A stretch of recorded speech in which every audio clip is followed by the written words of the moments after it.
चौथा अध्याय दुर्गा सप्तशती। जयंती मंगला काली भद्रकाली कपालिनी दुर्गा क्षमा शिवा धात्री स्वाहा स्वधा नमोस्तुते।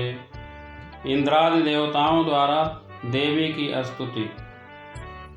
सिद्धि की इच्छा रखने वाले पुरुष जिनकी सेवा करते हैं तथा देवता जिन्हें सब ओर से घेरे रहते हैं, उन जया नाम वाली दुर्गा देवी का ध्यान करें। उनके श्री अंगों की आभा काले मेघ के समान श्याम है। वे अपने कटाक्षों से शत्रु समूह को भय प्रदान करती हैं। उनके मस्तक पर आबद्ध चंद्रमा की रेखा शोभा पाती है। वे अपने हाथों में शंख चक्र कृपाण और त्रिशूल धारण करती हैं। उनके 3 नेत्र हैं। वे सिंह के कंधे पर चढ़ी हुई हैं और अपने तेज से तीनों लोकों को परिपूर्ण कर रही हैं। ऋषि कहते हैं, अत्यंत पराक्रमी दुरात्मा महिषासुर तथा उसकी दैत्य सेना के देवी के हाथ से मारे जाने पर इंद्र आदि देवता प्रणाम के लिए गर्दन तथा कंधे झुकाकर उन भगवती दुर्गा का उत्तम वचनों द्वारा स्तवन करने लगे। उस समय उनके सुंदर अंगों में अत्यंत हर्ष के कारण रोमांच हो आया था। देवता बोले, संपूर्ण देवताओं की शक्ति का समुदाय ही जिनका स्वरूप है तथा जिन देवी ने अपनी शक्ति से संपूर्ण जगत को व्याप्त कर रखा है, समस्त देवताओं और महर्षियों की पूजनीया उन जगदम्बा को हम भक्ति पूर्वक नमस्कार करते हैं। वे हम लोगों का कल्याण करें। जिनके अनुपम प्रभाव और बल का वर्णन करने में भगवान शेषनाग, ब्रह्मा जी तथा महादेव जी भी समर्थ नहीं हैं। वे भगवती चंडिका संपूर्ण जगत का पालन एवं अशुभ भय का नाश करने का विचार करें। जो पुण्यात्माओं के घरों में स्वयं ही लक्ष्मी रूप से, पापियों के यहाँ दरिद्रता रूप से, शुद्ध अंतःकरण वाले पुरुषों के हृदय में बुद्धि रूप से, सत्पुरुषों में श्रद्धा रूप से तथा कुलीन मनुष्य में लज्जा रूप से निवास करती है, उन आप भगवती दुर्गा को हम नमस्कार करते हैं। देवी, आप संपूर्ण विश्व का पालन कीजिए। देवी, आपके इस अचिंत्य रूप का, असुरों का नाश करने वाले भारी पराक्रम का तथा समस्त देवताओं और दैत्यों के समक्ष युद्ध में प्रकट किए हुए आपके अद्भुत चरित्रों का हम किस प्रकार वर्णन करें। आप संपूर्ण जगत की उत्पत्ति में कारण हैं। आप में सत्वगुण, रजोगुण और तमोगुण, ये तीनों गुण मौजूद हैं, तो भी दोषों के साथ आपका संसर्ग नहीं जान पड़ता। भगवान विष्णु और महादेव जी आदि देवता भी आपका पार नहीं पाते। आप ही सबका आश्रय हैं। यह समस्त जगत आपका अंशभूत है, क्योंकि आप सबकी आदिभूत अव्याकृता परा प्रकृति हैं। देवी, संपूर्ण यज्ञों में जिसके उच्चारण से सब देवता तृप्ति लाभ करते हैं, वह स्वाहा आप ही हैं। इसके अतिरिक्त आप पितरों की भी तृप्ति का कारण हैं। अतएव सब लोग आपको स्वधा भी कहते हैं। देवी, जो मोक्ष की प्राप्ति का साधन है, अचिंत्य महाव्रत स्वरूपा हैं, समस्त दोषों से रहित, जितेंद्रिय, तत्व को ही सार वस्तु मानने वाले तथा मोक्ष की अभिलाषा रखने वाले मुनिजन जिनका अभ्यास करते हैं, वह भगवती पराविद्या आप ही हैं। आप शब्द स्वरूपा हैं। अत्यंत निर्मल ऋग्वेद, यजुर्वेद तथा उद्गीत के मनोहर पदों के पाठ से युक्त सामवेद का भी आधार आप ही हैं। आप देवी त्रयी और भगवती हैं। इस विश्व की उत्पत्ति एवं पालन के लिए आप ही वार्ता के रूप में प्रकट हुई हैं। आप संपूर्ण जगत की घोर पीड़ा का नाश करने वाली हैं। देवी, जिससे समस्त शास्त्रों के सार का ज्ञान होता है, वह मेधा शक्ति आप ही हैं। दुर्गम भवसागर से पार उतारने वाली नौका रूप दुर्गा देवी भी आप ही हैं। आपकी कहीं भी आसक्ति नहीं है। कैटभ के शत्रु भगवान विष्णु के वक्षस्थल में एकमात्र निवास करने वाली भगवती लक्ष्मी तथा भगवान चंद्रशेखर द्वारा सम्मानित गौरी देवी भी आप ही हैं। आपका मुख मंद मुस्कान से सुशोभित, निर्मल पूर्ण चंद्रमा के बिंब का अनुकरण करने वाला और उत्तम सुवर्ण की मनोहर कांति से कमनीय है, तो भी उसे देखकर महिषासुर को क्रोध हुआ और सहसा उसने उन पर प्रहार कर दिया। यह बड़े आश्चर्य की बात है देवी, वही मुख जब क्रोध से युक्त होने पर उदय काल के चंद्रमा की भांत लाल और तनी हुई भौहों के कारण विकराल हो उठा, तब उसे देखकर जो महिषासुर के प्राण तुरंत नहीं निकल गए, यह उससे भी बढ़कर आश्चर्य की बात है, क्योंकि क्रोध में भरे हुए यमराज को देखकर भला कौन जीवित रह सकता है। देवी, आप प्रसन्न हो, परमात्म स्वरूपा आपके प्रसन्न होने पर जगत का अभ्युदय होता है और क्रोध में भर जाने पर आप तत्काल ही कितने कुलों का सर्वनाश कर डालती हैं। यह बात अभी अनुभव में आई है, क्योंकि महिषासुर की यह विशाल सेना क्षण भर में आपके कोप से नष्ट हो गई है। सदा अभ्युदय प्रदान करने वाली आप जिन पर प्रसन्न रहती हैं, वे ही देश में सम्मानित हैं। उन्हीं को धन और यश की प्राप्ति होती है, उन्हीं का धर्म कभी शिथिल नहीं होता तथा वे ही अपने हृष्ट पुष्ट स्त्री पुत्र और भृत्यों के साथ धन्य माने जाते हैं।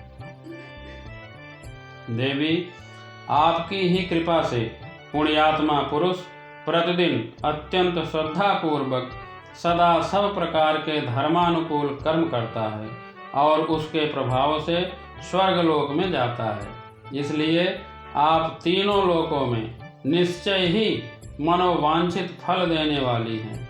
माँ दुर्गे, आप स्मरण करने पर सब प्राणियों का भय हर लेती हैं और स्वस्थ पुरुषों द्वारा चिंतन करने पर उन्हें परम कल्याणमयी बुद्धि प्रदान करती हैं। दुख, दरिद्रता और भय हरने वाली देवी, आपके सिवा दूसरी कौन है जिसका चित्त सबका उपकार करने के लिए सदा ही दयार्द रहता हो। देवी, इन राक्षसों के मारने से संसार को सुख मिले तथा ये राक्षस चिरकाल तक नरक में रहने के लिए भले ही पाप करते रहे हों, इस समय संग्राम में मृत्यु को प्राप्त होकर स्वर्गलोक में जाएं। निश्चय ही यही सोचकर आप शत्रुओं का वध करती हैं। आप शत्रुओं पर शस्त्रों का प्रहार क्यों करती हैं? समस्त असुरों को दृष्टिपात मात्र से ही भस्म क्यों नहीं कर देती? इसमें भी एक रहस्य है। ये शत्रु भी हमारे शस्त्रों से पवित्र होकर उत्तम लोकों में जाएं। इस प्रकार उनके प्रति भी आपका विचार अत्यंत उत्तम रहता है। खड्ग के तेज पुंज की भयंकर दीप्ति से तथा आपके त्रिशूल के अग्रभाग की घनीभूत प्रभा से चौंधिया कर जो असुरों की आंखें फूट नहीं गई, उसमें कारण यही था कि वे मनोहर रश्मियों से युक्त चंद्रमा के समान आनंद प्रदान करने वाले आपके इस सुंदर मुख का दर्शन करते थे। देवी, आपका शील दुराचारियों के बुरे बर्ताव को दूर करने वाला है, साथ ही यह रूप ऐसा है जो कभी चिंतन में भी नहीं आ सकता और जिसकी कभी दूसरों से तुलना भी नहीं हो सकती, तथा आपका बल और पराक्रम तो उन दैत्यों का भी नाश करने वाला है जो कभी देवताओं के पराक्रम को भी नष्ट कर चुके थे। इस प्रकार आपने शत्रुओं पर भी अपनी दया ही प्रकट की है। वरदायिनी देवी, आपके इस पराक्रम की किसके साथ तुलना हो सकती है तथा शत्रुओं को भय देने वाला एवं अत्यंत मनोहर ऐसा रूप भी आपके सिवा और कहाँ है? हृदय में कृपा और युद्ध में निष्ठुरता, ये दोनों बातें तीनों लोकों के भीतर केवल आप में ही देखी गई हैं। मातः, आपने शत्रुओं का नाश करके इस समस्त त्रिलोकी की रक्षा की है। उन शत्रुओं को भी युद्ध भूमि में मारकर स्वर्गलोक में पहुंचाया है तथा उन्मत्त दैत्यों से प्राप्त होने वाले हम लोगों के भय को भी दूर कर दिया है।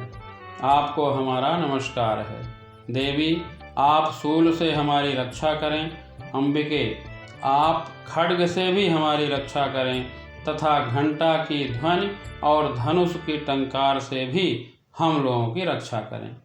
चंडिके, पूर्व, पश्चिम और दक्षिण दिशा में आप हमारी रक्षा करें तथा ईश्वरी, अपने त्रिशूल को घुमाकर आप उत्तर दिशा में भी हमारी रक्षा करें। तीनों लोकों में आपके जो परम सुंदर एवं अत्यंत भयंकर रूप विचरते रहते हैं, उनके द्वारा भी आप हमारी तथा इस भूलोक की रक्षा करें। अंबिके, आपके कर पल्लवों में शोभा पाने वाले खड्ग, शूल और गदा आदि जो जो अस्त्र हों, उन सबके द्वारा आप सब ओर से हम लोगों की रक्षा करें। ऋषि कहते हैं, इस प्रकार जब देवताओं ने जगन माता दुर्गा की स्तुति की और नंदन वन के दिव्य पुष्पों एवं गंध, चंदन आदि के द्वारा उनका पूजन किया, फिर सबने मिलकर जब भक्ति पूर्वक दिव्य धूपों की सुगंध निवेदन की, तब देवी ने प्रसन्न बदन होकर प्रणाम करते हुए सब देवताओं से कहा। देवी बोली, देवताओं, तुम सब लोग मुझसे जिस वस्तु की अभिलाषा रखते हो उसे मांगो। देवता बोले, भगवती, हमारी सब इच्छा पूर्ण कर दी, अब कुछ भी बाकी नहीं है, क्योंकि हमारा यह शत्रु महिषासुर मारा गया। महेश्वरी, इतने पर भी यदि आप हमें और वर देना चाहती हैं, तो हम जब जब आपका स्मरण करें, तब तब आप दर्शन देकर हम लोगों के महान संकट दूर कर दिया करें। तथा प्रसन्नमुखी अंबिके, जो मनुष्य इन स्तोत्रों द्वारा आपकी स्तुति करे, उसे वित्त, समृद्धि और वैभव देने के साथ ही उसकी धन और स्त्री आदि संपत्ति को भी बढ़ाने के लिए आप सदा हम पर प्रसन्न रहें। ऋषि कहते हैं, राजन, देवताओं ने जब अपने तथा जगत के कल्याण के लिए भद्रकाली देवी को इस प्रकार प्रसन्न किया, तब वे तथास्तु कहकर वहीं अंतर्धान हो गई। भोपाल, इस प्रकार पूर्व काल में तीनों लोकों का हित चाहने वाली देवी जिस प्रकार देवताओं के शरीरों से प्रकट हुई थी, वह सब कथा मैंने कह सुनाई।